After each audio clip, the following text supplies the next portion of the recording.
Thank you so much for joining us for the latest in a series of conversations about leaders around the country reimagining journalism.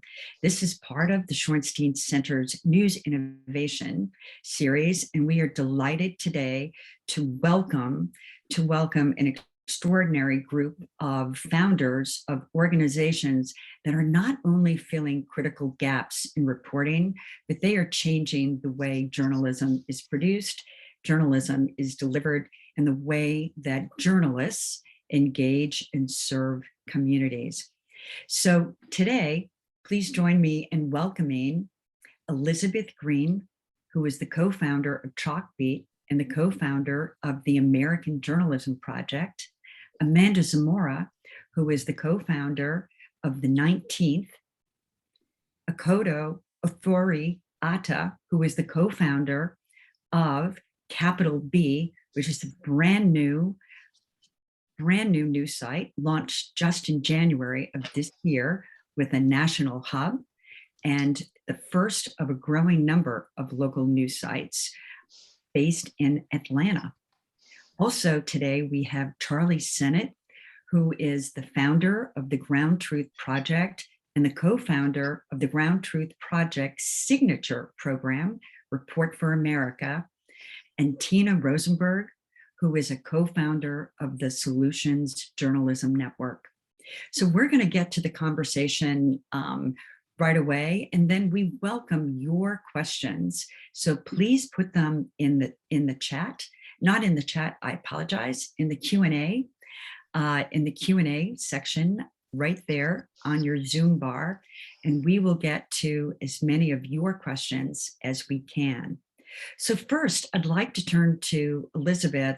And Elizabeth, you founded Chalkbeat, my goodness, 6-7 years ago, and you are now, Chalkbeat delivers education reporting in 8 cities across America. So how did it all begin? What was the problem that you were trying to solve when you first began Chalkbeat?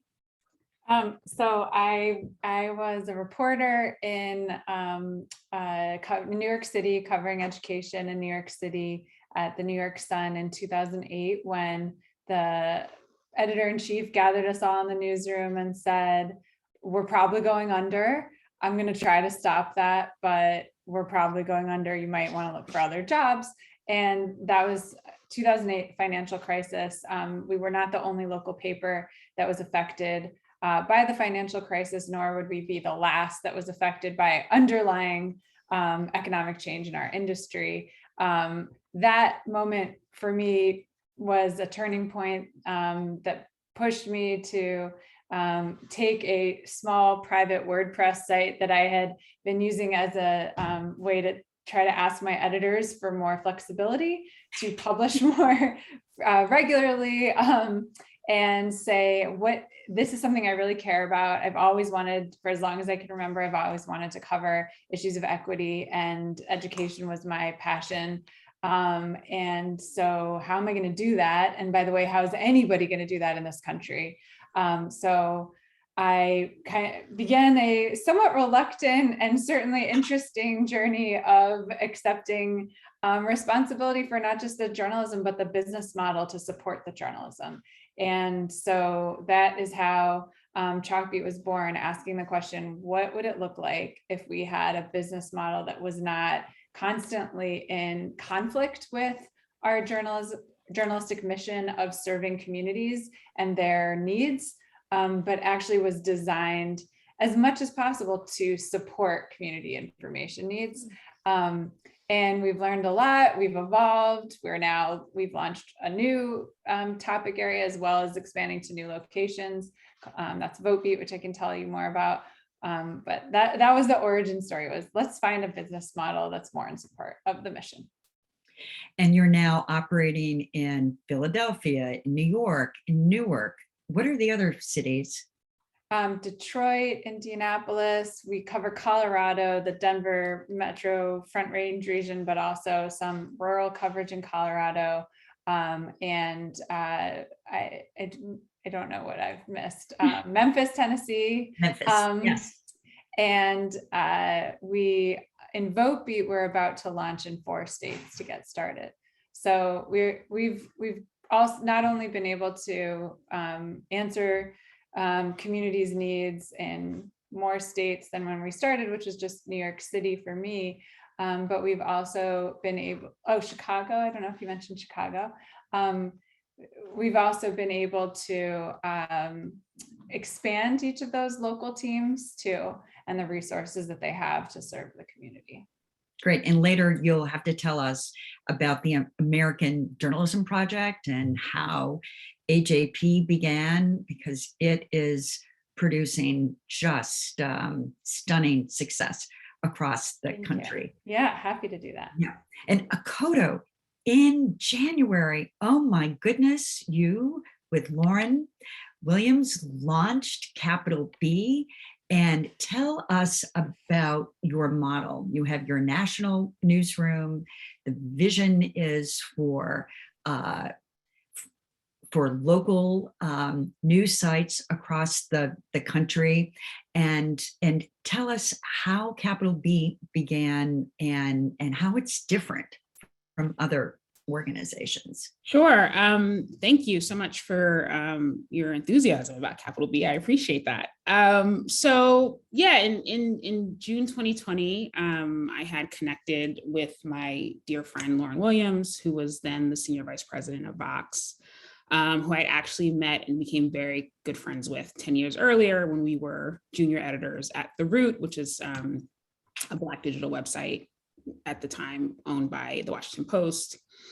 And, you know, June 2020 is now shorthand for all the things that were happening at that time. I don't need to revisit it, but, you know, we were, you know, feeling all the things that most Black people were feeling at the time, rage about the state of our nation as it related to criminal justice, policing, and structural racism, deep concern about COVID and how, you know, it was ravishing Black communities especially, and really an overall sense that traditional media was not equipped or ready to really deliver what we thought Black people would need coming out of the moment. And that was really the question that was, you know, on my mind a lot as all of that was happening, is like, what is the journalism people are going to need to navigate this? And so what we thought Black audiences needed was more high quality original reporting that delivered, you know, new perspective and critical information that Black people could use in their everyday lives. And when Lauren and I first sat down to do this, and it's funny, Elizabeth was privy to some of those early conversations, we did think like, what, you know, do we do national? Do we do local? What's the best way to approach this? And we thought really now's not the time to think small. We think that there is a need nationally to just better understand stories about Black people's lived experiences and racism. And locally, we believe like that is really where you can have the most impact as it relates to being able to engage and exchange information with the people that you are, with the neighborhood you're covering and the residents that you're working for. And so that's how the model was born. Both our national and local newsrooms cover criminal justice, politics, education, health, housing, and climate. And, you know, there is a synergy between the national and local newsrooms where we sort of, you know, work with each other to, you know, help just enrich coverage on both sides. And we feel, you know, really good about this model being a really powerful way to impact Black Americans and build trust with Black Americans in media again.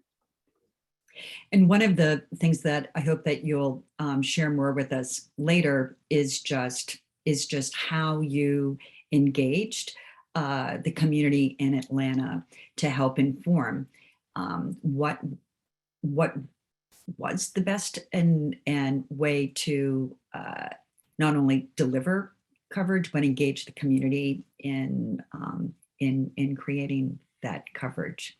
Thank you. Absolutely. So Charlie, so tell us about the what it's like to be a journalism startup pioneer. You've been at this now for a few years, I can attest to your early local news roots in New York City, when we would meet on the steps of New York City Hall, when you were working at the New York Daily News and I was working at New York Newsday. And here you went on to become a foreign correspondent for the Boston Globe.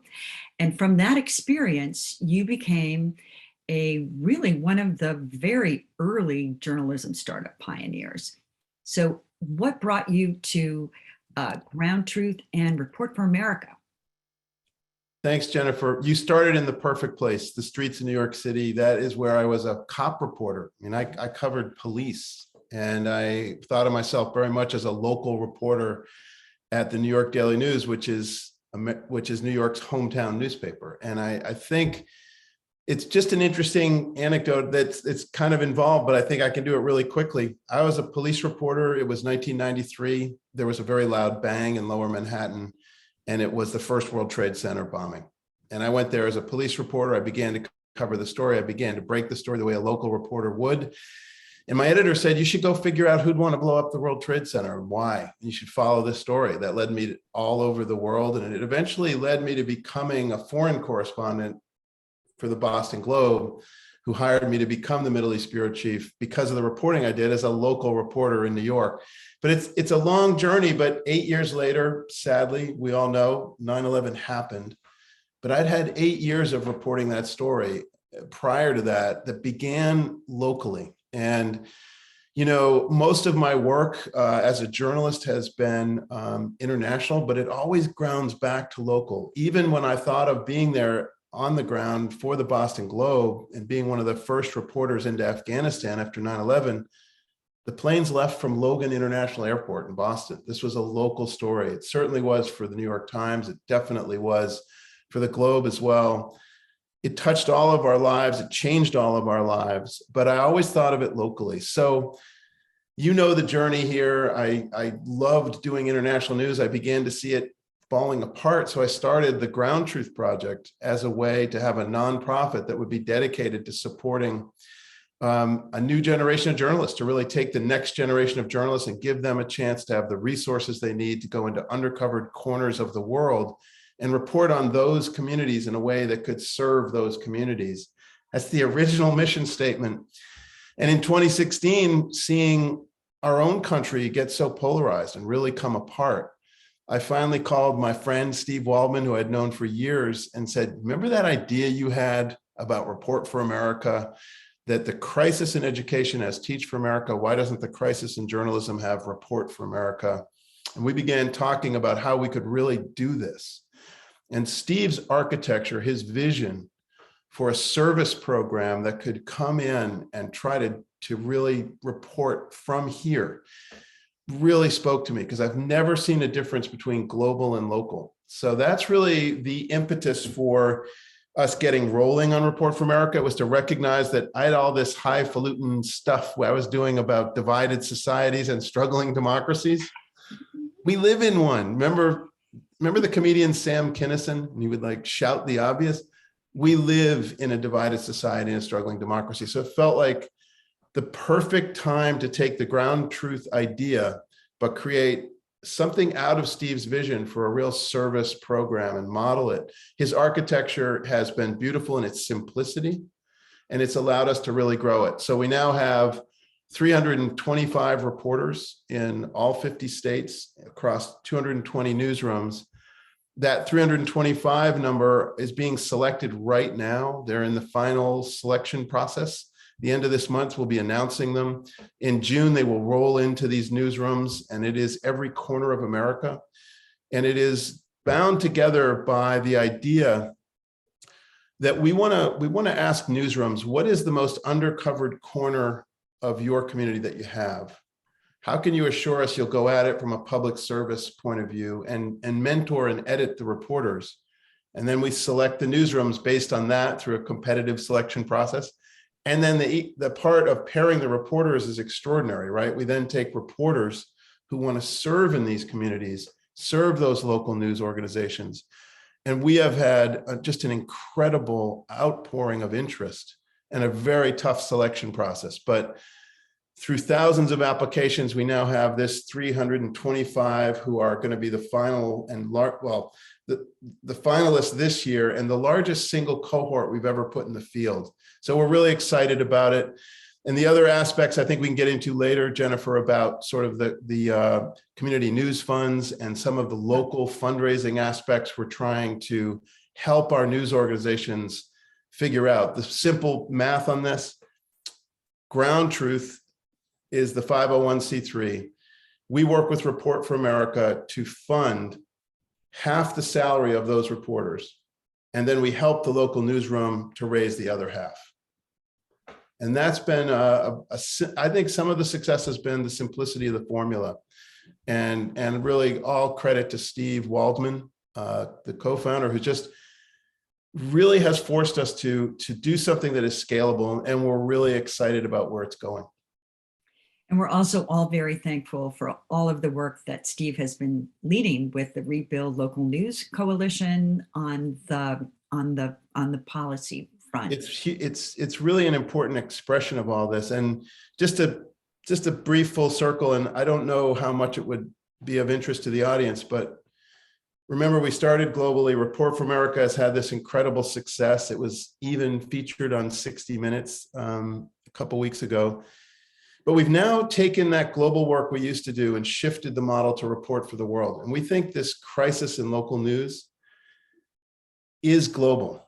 You don't have to look very far to see that. Certainly you can see it in Ukraine, you can see it in Poland, you can see it in Hungary, and you can see it around the world, that when we have a crisis in local news, we have a crisis for democracies. And we're seeing that in the countries we're working in acutely. Brazil, India, and Nigeria all have very different expressions of that, but we're hoping we can take this idea of Report for America and really bring it to scale and try to also serve communities in the world. Thank you, Charlie. Thanks. Now, Amanda, so like Akoto and Lauren, you and Emily saw that there was just a critical gap in reporting. And for the 19th, it was for women. So, so please tell us how the 19th came about, and just for everyone, before starting the 19th, Amanda was the pioneer in helping journalists understand how to use social media to really engage the audience and really get members of community to participate in the reporting. So thank you, Amanda, for all of your contributions there. So would love to know the origin story of the 19th and how you're bringing your early work around not audience development, it is true audience engagement. Sure. Well, thank you so much for inviting me and having me here. I feel like I've grown up in a difficult era of journalism, but also in a really special one in terms of learning, how to use digital media and how to use these platforms and how to really think differently about how journalism can function as a public service, as a something that truly serves audiences and bolsters democracy, as Charles mentioned, is such a critical need on the local level and at every level. But the 19th launched in 2020, just before the pandemic, as the 19th with an asterisk. We launched to coincide with the centennial of the 19th Amendment, which was to grant all people the right to vote regardless of their gender. But the reason that we launched with an asterisk was to really denote that actually this policy is still an ongoing story of American voter access and politics and civic engagement, that it did not immediately grant all women or all people the right to vote regardless of their gender, that Black women who had fought in particular for the right to vote were sidelined, were marginalized, and that BIPOC communities, and many others, including transgender Americans to this day, are still struggling with access, equal access to the ballot box. So the 19th launched in 2020 with this sort of central organizing principle. And I think we started by evaluating what was missing in the media landscape. And we looked at the fact that the majority of editors of the top papers in this country were men, and that the majority of them, in fact, were white men. And if you look at who was assigning and editing political coverage in particular, again, predominantly, those ranks were dominated by white men. So we looked at women as an electorate, as the majority of the American electorate, and saw a really clear imbalance and a lack of representation. Emily came to me, this idea really sparked with her in 2016. She had just had her first child, Sophie, a girl, and was really, she was a politics and policy news hound. She was at the Texas Tribune. She'd recruited me to the Texas Tribune, and she was just looking at this historic presidential election with Hillary Clinton running for the top office in the land, and recognizing how incredibly gendered that coverage was, and thought, what would it have been like if a news platform had existed that was really thinking about centering women as opposed to marginalizing them. And so that was her original idea for the 19th. But that was before it was the 19th.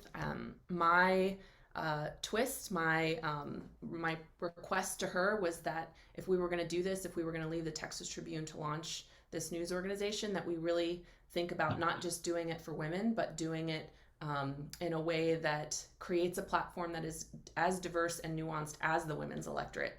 I am a Latina. I am the daughter of an immigrant. I present as white. My community is incredibly diverse and complex. We're not, a monolith. And I wanted to see that coverage in the journalism that we created. Fast forward, we've evolved even more since then. I think it became really clear very early in our existence that we could not be doing our jobs adequately to make, politics and policy journalism more representative, to cover gender politics and policy without also acknowledging the extent to which others are marginalized on the basis of their gender, and particularly the LGBTQ plus community. We have 2 transgender reporters on our team. We have an incredibly diverse newsroom. And I think if we started with thinking about, how could these headlines and how could these assignments be different if we centered women, people of color, the LGBTQ plus community, I think now we're really focusing on not just how we disrupt the headlines that you might encounter every day online, but also how do we disrupt the way that we create news organizations to support a culture of diversity and equity and inclusion. It takes a lot more time and intentionality than I think I had ever grown up in this news industry to understand. And we're really just trying to figure out, in addition to the headlines being different, how can we as an organization function inherently differently to achieve the kind of equity that we want to see in the industry. Thank you, Amanda. That was really great.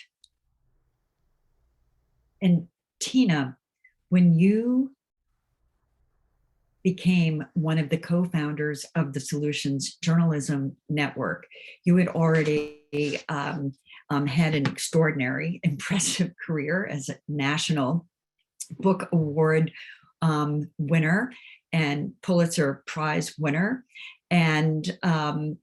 And what inspired you? And you were doing the Fixes column in the New York Times. And actually, I was trying to remember, did the Fixes column begin around the same time as the Solutions Journalism Network, or did the Solutions Journalism Network emerge from your reporting of the Fixes column? So I was wondering if you could tell us how the Solutions Journalism Network got started and why this approach is so important now. Sure. Thank you, Jennifer, for having me here in such august company. This is really wonderful to hear and see all these wonderful creators. The fixes column came first. That was a column that started in 2010, and it was a weekly column that I recruited my friend David Bornstein to write with me. And it was every week we covered a response to a social problem and what separates success from failure. And then I am not an NGO person, or at least I wasn't. Did nothing but write my entire career.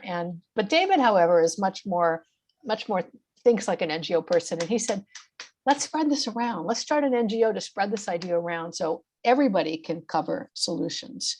And I said, go with God. And then I got drawn more into it. In 2013, we launched formally. We now have about over 50 employees. We are B2B. We do not actually do solutions journalism ourselves, although many of us do as a sidelight. But the Solutions Journalism Network teaches newsrooms, and I believe we have worked with everybody here, wonderful partners, to cover how people are trying to solve problems. And we found that journalists are tired of writing the same problem story over and over again. And readers, as we know, are very tired of reading problem stories over and over again. Research shows that it's by far the biggest reason people disengage from the news, and also disengage from acting like citizens. We feel like, the media tell us that nothing works, so why should we try? But when they start reading about a solution in some way, even if it's a small one, people re-engage. So journalists sort of know this, and we're also news consumers, and I know a lot of journalists who are really, really depressed and exhausted by the news and have cut back on their news consumption. So, but they were scared to try and write about what works because they don't want it coming out like cheerleading or advocacy or PR or fluff or good news. So what we do is try and show people how to do these stories with high journalistic standards and the same rigor you would use for covering problems. Very important to cover the limitations, for example, what is not working about a solution. And this has really taken off. I think that 20 years ago, it would not have, because journalism is a very defensive profession and everything was fine. Why would we change? But I think now everybody realizes it's change or die. And one of the changes that everyone is making is redefining what is news in a way that we can better serve our community. And there's beyond the idea that it re-engages people in the news, people are including solutions journalism in their coverage for other reasons. First of all, it's just more accurate. You can't cover the Ebola crisis without also covering the fact that there's a cure and a vaccine for it, which pretty much nobody knows about. I mean, it's just good journalism to not just cover the problems, but also cover what people are doing to solve them and what works and what doesn't. Also, problem-focused journalism is racist.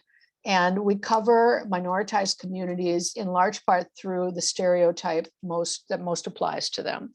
And if you add solutions journalism, then you're going to be asking them, what are you folks doing to solve your own problems that we need to be reporting on, and covering these communities as solutions and not just as problems.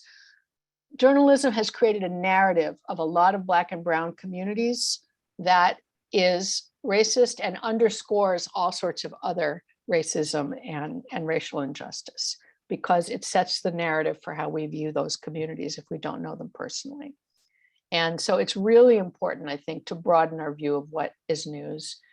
And I think a lot of journalists are on autopilot. We define news as what's wrong because that's the way it's always been done.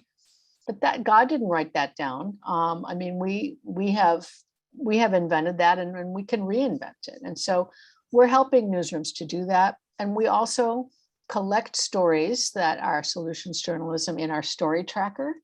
We have about 13,000 of them and more every day. So if people would like to look at examples of solutions journalism, and you can search it every which way, our story tracker is a great resource. Thank you, Tina. And I want to urge everyone in the audience to take a look at the chat because it is packed with really terrific links to the organizations here, to an event on Thursday that Capital B is hosting that everyone here in our audience is also welcome to attend. A Report for America has an event tomorrow that talks about the community news funds. You're all welcome to attend. So with the Solutions Journalism Network, you've worked now with 500 news organizations, 20,000 journalists just around the world. One of the things that I found working at the Knight Foundation and working with so many founders and co-founders and entrepreneurs reinventing journalism is the focus on creating journalism with the communities that you cover. So I'm just wondering if we could chat a little bit about that, and then we'll go to questions from the audience. Please put your questions in the Q&A section on Zoom. So Akoto, how did you, that was one of the things that I just loved about Capital B. You didn't just go into Atlanta and just assume what it was that the Black community in Atlanta wanted from a new news organization. So tell us a little bit about how you involved the community and how that helped shape your first of what will be many local news sites. Sure. So yeah, you're absolutely right. A big part of what makes Capital B different in our view is our commitment to community engagement. Our local newsrooms will all have a community engagement editor as we grow community engagement teams whose primary task is to talk to residents daily, understand what fully makes a news ecosystem in their city. So it's not just the other media, it's other institutions, schools, churches, other places where we know Black people are exchanging information online, connecting with those institutions as well. And through those connections, getting to meet more residents, getting to understand their news needs, their information gaps, their curiosities, and how they share and engage news. And, questions like, how do I vote? How do I participate in civic life? What sort of benefits does my community offer to me that I might need to take advantage of one day? All of this is really vital to thriving in your community. And our local newsrooms want to do that to deliver real impact for Black people in that regard. And, I think it's just really important. Part of the trend that you're acknowledging is one that I think has needed to happen for so long. And I think that shift is really important, which is that, we can no longer think of newsrooms and assigning stories as a top-down sort of practice, right? Like, journalists are good at coming up with story ideas and editors are good at shaping them. However, it is long overdue that we start involving community voices into thinking about what that work should look like and how it should be enriched with their own experiences. So one thing that we've learned, we just started, we were only 2 months old, but that community engagement is a long game. When you're like doing this sort of retail engagement with folks, it takes real time and real effort. And so we're continuing to do that work, thinking about, different ways to, in the early stages of thinking about the different ways to expand that practice as we grow. But, we're hearing a lot from Black Atlantans about, issues that matter to them, gentrification, the economy, Black businesses. One story that actually came out of our community listening was our coverage of the Gallery Mall in Dekalb, which is, I think Atlanta might be one of the few cities where that still has a thriving mall culture. But this mall particularly was really important to Black residents and especially Black business owners who were really sort of concerned about the status of their leases and what that meant for their businesses and their livelihood. And so we had our community engagement editor and a reporter go out, go to the mall, talk to people, and publish a piece that we got a really good, response from. And I think that the reason behind this and our theory for change behind this, and I think, whether explicitly or explicitly, is true for many people, is that, trust between citizens and media has been so destroyed. And one way to really beat back against that, or to have a really good shot at building back that trust, is delivering back news that or you have some really good signals that people want from you. And you have those good signals because you've been talking to them and they've been talking back to you, you've been exchanging information. And over time, what we hope that leads to is just more quality news in the ecosystem, which makes it harder for people to rely on low quality news, bad, information that is, unverified, not good, mistruths, some, sinister disinformation, and really sort of just buffering, protecting people from that wave of bad quality news with good quality news. Thank you so much. That's very helpful and very interesting, and just so inspiring that that the future of journalism will not just be the traditional top-down reporting. And Amanda, when you were at ProPublica, I remember you were doing this before anyone else. You were creating Facebook groups as part of the reporting process when other people, journalists, may have been using social media to build their personal brand. You were using social media for reporting, for creating communities to support reporting on healthcare. So tell us a little bit about how you're using different social media platforms now to listen and to inform the 19th report. Yes. I want to start off by actually saying it may have been vanguard in journalism, but I learned from Amanda Mickle, who was at ProPublica before me and who since left. She's at The Guardian. And the reason that I bring Amanda Mickle up is not only to give credit where credit is due, but to also acknowledge that this work is not new. It is commonplace in the civic sector, in the nonprofit sector.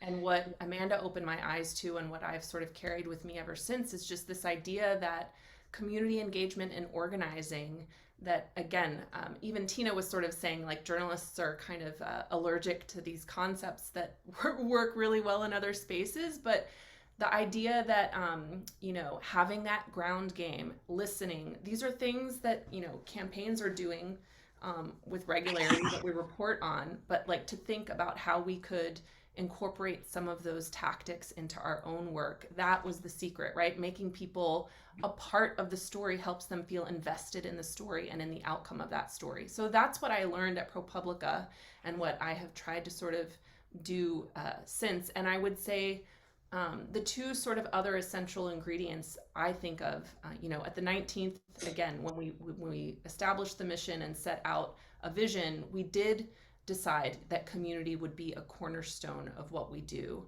We started at the national level, where Akoto and Lauren are starting with both national and local, and I think that there are some differences in how you manage that engagement on those tracks. But I do think what's common, whether you're a national player or a local player, is representation, first of all, that the community that you are seeking to engage can see themselves reflected in the work that you are doing, whether they identify with the headline, they identify with the reporter, they see themselves in the newsroom, they see themselves in the topics that you're covering, representation obviously being key. And the second thing being relationship, that they see that they mean more to you than just a click, than just a page view, that they're not a commodity, but that you are seeking to actually listen to them and engage them on their terms as human beings, as whole people with lived experiences that you value, not because it is they are a means to an end, but because you actually care about their perspective, about their questions, about their needs, and that you are proving out that you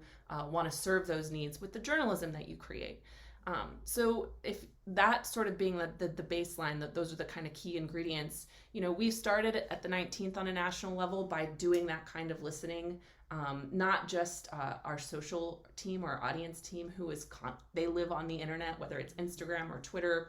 We're on LinkedIn more. We're trying to kind of be in the spaces where not just political news junkies live, but where real people are, consuming information about gender politics and policy. Instagram is obviously a huge one for us, and we see a lot of engagement there.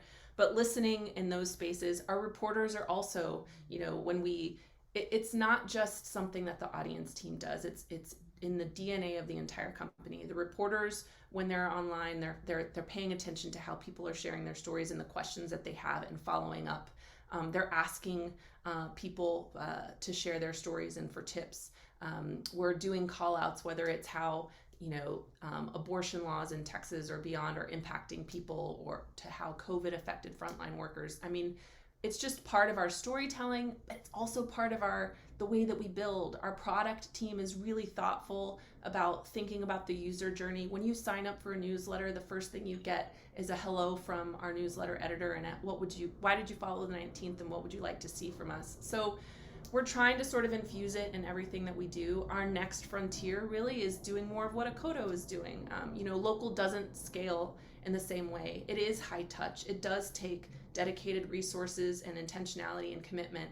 The 19th cannot be everywhere for everyone. We do have a very distributed team. We've got reporters in at least 9 states, I believe now at this point, or staff in 9 states. That's by design. We're a national politics news organization, but we're not based in DC or New York. We are headquartered in Austin, Texas, with people all over the country, with their eyes and ears on the ground and in community. So our next step is figuring out, what does it mean when the 19th partners with a community to go deeper on a story. One example that would be great, I would imagine, is, Texas. Yeah, Texas has been the front lines for this new sort of assault on abortion access in the country, for policies, again, that target transgender folks. Like, so much of that policy is being created and exported from the state of Texas. What would it look like if we had more of a ground game here with audience and community editors who were actively listening and in the room with people as they're organizing in community here in Texas? So that's the next frontier. We're trying to figure out what's the model? How do our journalists participate? What do events look like? What does the storytelling look like? And how do we need to staff and resource it to do it well? Because, as we've said, it's a high touch game. You have to be really intentional and strategic about how you do it to go into community like that, and to establish the kind of trust and credibility that is really required to make those relationships the best that they can be. Thank you, Amanda. And thank you really for all that you've done just to help pioneer participatory community informed journalism. So, Elizabeth, civic engagement was built into Chalkbeat, and how and Tina, civic engagement and the Solutions Journalism Network helps teach journalists how to engage in with their communities. So with Chalkbeat, you mentioned VoteBeat early on, which is just launching. What is your vision for the future of journalism? And for those of you who don't know, Elizabeth is also the co-founder of the American Journalism Project, which is powering local journalism across the country with a philanthropic venture capital approach. So Tell us, Elizabeth, about VoteBeat, and we've heard different models and methods here. What's your vision moving forward? So thank you. And this is such an interesting and rich conversation. I think that one thing that's constantly on my mind is that to do all of the work that we've talked about today will require significant new resources to our field, because doing this work, it is a professional practice. Actually, the more you listen, the more expensive it gets, even, because you and I by the way, as you were speaking, Amanda Zamora, I was recalling conversations with Amanda Mitchell, as well as conversations that I know our team had with you in our early days, where we were trying to define our community engagement practice. And the idea that journalism should be changing its approach in the ways that Akoto also described is fundamental to the need for more resources, right? Because we have tremendous news deserts in our country. We've lost more journalism jobs than coal miner jobs. And there's more getting lost every day. And so I really believe if we want to have a functioning democracy, or even a minimally functioning democracy, which I don't think we have today, then we absolutely, one of the things we have to do is invest significant new resources in the professional practices we've discussed today. From the listening to the news gathering to the distribution side, it all costs resources, and resources that we don't have. Because, and I saw there's questions in the Q&A about what's your business model? How are you guys paying for this? Well, we used to pay for the news, imperfect as it truly was, with advertising. That was the primary way we paid for this public good in our country. And that came with a lot of negatives. But nevertheless, that was the subsidy method. People didn't pay for news, advertisers paid for the attention that news creates. We've now, in the news business, lost the game with advertising to targeted digital opportunities. There still is some advertising revenue that can be used to support this kind of professional work, but we have to galvanize significant new kinds of resources. And we have to acknowledge that this work is a public good, meaning it's a classic case of a market failure, a thing that people need, the country needs, but that nobody is going to independently pay for at scale. And so we have to find another way to do that. The only real two other options besides advertising and subscriptions are philanthropy and taxpayer dollars. That is just the truth. And so the reason for creating the American Journalism Project was my own personal recognition that for all that I was so proud of what we were building at Chalkbeat, and we're serving more and more people, we are just scratching the surface. And frankly, all of us here are just scratching the surface of the needs that our communities demand of us.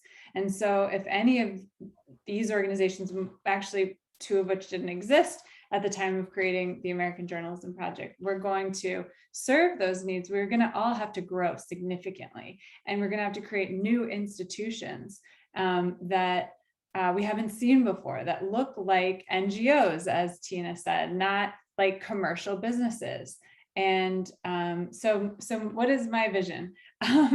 One is that we all as a society are able to unlock new resources to acknowledge the importance of this public good to our ability to operate as a country, our ability to meet especially people who have not been included in public policy conversations, included at the civic table, informed, engaged.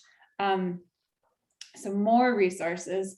And then personally, how am I envisioning doing that? Well, Chalkbeat's model of being focusing on one topic is really something that I've come to believe in very deeply. I think that having a community of interest, as schools are, people are very passionate about the work they do teaching in schools, leading schools. They're passionate. You know, I'm a parent now. We're passionate about our kids.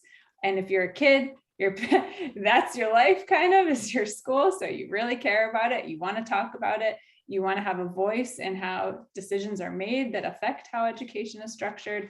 So within this kind of universe, it becomes really natural and easy, I think, as long as you have the resources to do the work that Tina and Amanda and Akoto are describing of, you know, not just reporting about problems, but reporting about solutions, reporting through community lens, understanding people's information needs, asking them, what do you want to know? And developing trust, right? Because by showing that we care, we have a common interest. So I really believe in this model. I really believe in connecting national and local, as Akoto is describing. And I love to hear that 19th may go in that direction too. I think it's really, none of us is just living in a place anymore, right? We're all living on our devices and we are aware of what's going on in other parts of the country and world more than ever before. So we're both actors in our own immediate civic spaces, but in a broader civic conversation. And for journalism to work similarly, I think is a powerful vehicle. And that's why we launched VoteBeat. VoteBeat uses the same model for education reporting of national and local, but subjects focused, to apply to the arena of election administration and voting. So we have a major crisis in our country of people not believing in or having confidence in our election system. I think that is in some degree because we don't have high quality local reporting explaining to voters how our elections are administered and giving them reason to trust our elections. We have to fight fire with truth, right? And so the misinformation is out there, but there is not enough reporting from a community for a community about how that is working. So I really believe in this model. We also have plans to go to other topics as well that are critical with partners. And I hope I answered your vision question as well as hitting some of the Q&As. Yes, thank you. No, it's been so wonderful hearing from everybody about how they took an idea, created a vision, and executed on it. We have, we're going to get to the questions in the chat.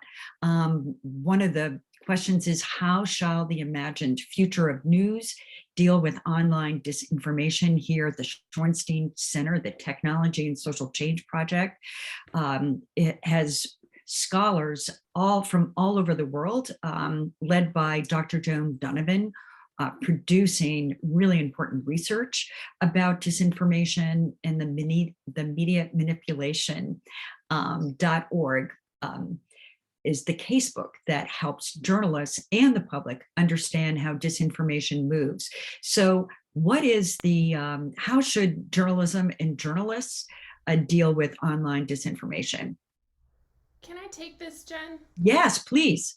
And I just posted a link to this report in the Q&A. I don't know if everyone can see it, but I spent several months last year steeped in the misinformation question with the Aspen Commission on information disorder. And I would highly recommend checking out that report because it is a very complex problem with potential solutions across sectors, including, yes, with the technology and platforms, as well as with media. But when it comes to news, one point that I would make, yes, we need more investment, i.e. more revenue, more resources, sustainable business models for local news orgs in particular. We have seen the precipitous decline of local newsrooms over the last couple of decades, and there is research has shown that has a direct impact on local civic engagement, whether it's voting, people running for office, less split ticket voting, and the impacts on our democracy are clear. But the case that I would make is that more of the same is not going to get us to where we need to be. Local news as an industry, was part of the problem. We created the environments that were conducive to this erosion of trust. And I think if we're going to reinvest in local media, we need to ask ourselves, What were we not getting right before that we have an opportunity to address now? And I believe that, again, it comes back to representation and relationships. Are we really thinking about serving diverse communities, whether they are rural or folks who may be at the margins and don't all have access to the same digital news sources that we take for granted? Are those newsrooms reflected of the racial and ethnic and other types of demographic diversity? I think that there needs to be a fundamental rethink of how we're remaking ourselves as an industry. And it can't just be, for all of the newsrooms that have shuttered in the pandemic, you have also seen newsrooms pop open from Capital B, a great case in point, to others. There are others in my community. It is literally a one-woman band, Austin Be That, here in Austin, Texas. She is scrapping to try to serve Latinos in this community because she saw a need. That's not sustainable. We need to figure out, this needs to be a moonshot solution from philanthropy, really leveling up the investment that they're placing in local media. I do think that nonprofit news is one way to go, and any policy at the federal level needs to really examine what kind of newsrooms we're reinvesting any other subsidies or revenues back into, and it can't be more of the same. I'm sorry, I just really have to underscore everything Amanda said, because yes. And one of the reasons why, when there was so much language about saving local news and, thinking about the word save and like saving something that was not working for millions and millions of people. And so it's really about the reimagining. My personal view, to Amanda's point, is that if you are not grappling with these questions of, not even grappling, if you're not seriously working to address these questions of representation, it's the idea that the status quo can be maintained is just like, it's just untenable. It's really unacceptable. And like anyone trying to address this problem, any serious answer to this issue is going to absolutely require a huge commitment to rethinking who media serves and how. I'd like to talk about this from a different point of view, which is another group that feels very marginalized from journalism today, and that is conservatives. Less so with local news. Local news is more trusted by people on the right than national news, so there is some hope there. But so one, I think, answer to the problem of disinformation and polarization is more local news, because when a paper leaves, people spend their time in front of cable TV news, and that's not what you want. That's polarizing. Another is let's clean up our own house. Let's stop doing stories that pretend to be balanced by quoting the extremes on both sides, the most inflammatory quotes we can get, and showing them as if these were the norm. That creates more polarization than we already have. They're not the norm, and journalists should really be covering difficult issues in a different way that seeks to seriously understand why people feel the way they do. What is their life story that makes them feel this way, instead of simply just quoting the best, the quote that's most likely to get people tweeting about it because it's so outrageous. So we've got to stop doing that, second of all.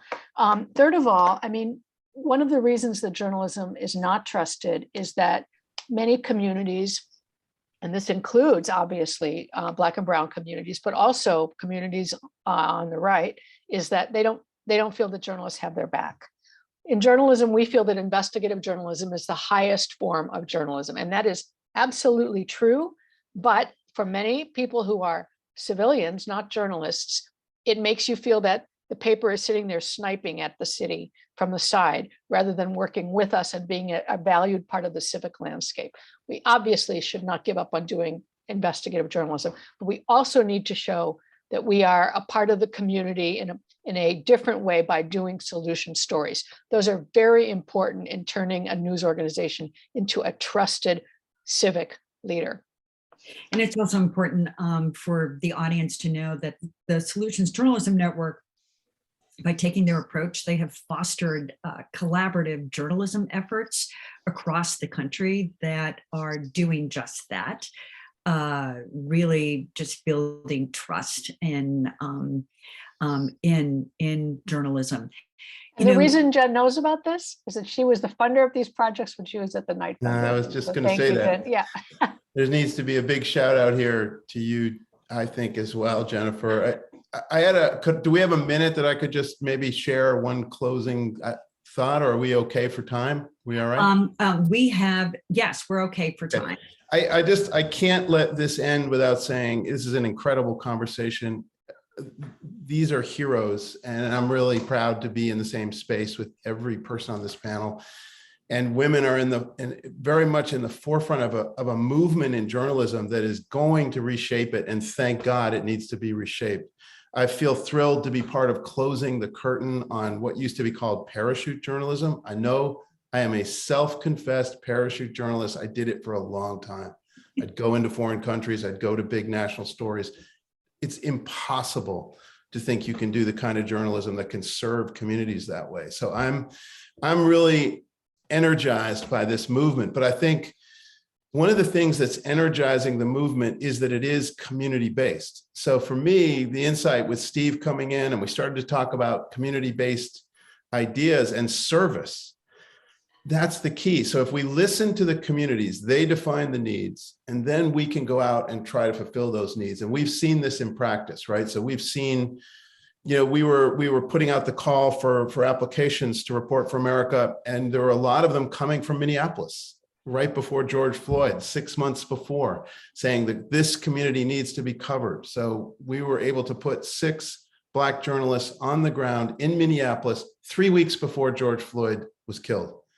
They were there, I think, to play a role in trying to really cover the city better. And I think we only knew about that by really listening to the community. So I agree with everyone that the community approach will absolutely be the key. I also think there's a chance to build these partnerships. And this is what the Community News Fund's idea is about, to reach out to the local foundations and hear from them. If you care about environment, if you care about education, you have to fund local journalism, because that's how we're going to know what's going on in that space.